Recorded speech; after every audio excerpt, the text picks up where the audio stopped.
আসসালামু আলাইকুম, আশা করি ভালো আছেন সবাই। আজকে আপনাদের সাথে কুষ্টিয়ার সেই বিখ্যাত পুরা রুটি আর মালাই চায়ের গল্প শোনানোর জন্য চলে আসব।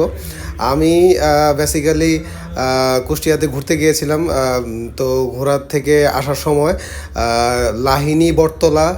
লাহিনী বটতলা নামের একটা জায়গা আছে কুষ্টিয়া শহরের সাথে।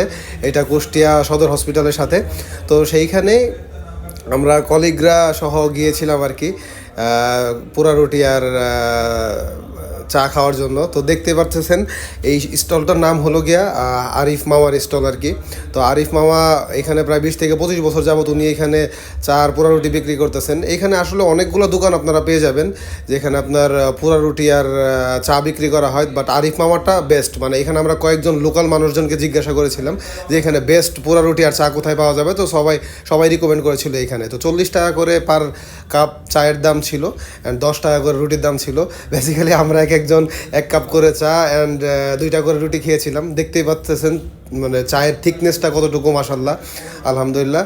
যাই হোক, আপনারা যাদেরই এই পুরা রুটি আর চা খাওয়ার ইচ্ছা আছে তারা এক ঘোরা নিয়ে আপনারা চলে যেতে পারেন কুষ্টিয়াতে। এই যে আমি আরিফ আমার সাথে আর কি একটা ছোটোখাটো একটা স্ন্যাপ নিচ্ছিলাম আর কি। লোকটা খুবই ভালো অ্যান্ড খুবই মিশুক, আলহামদুলিল্লাহ।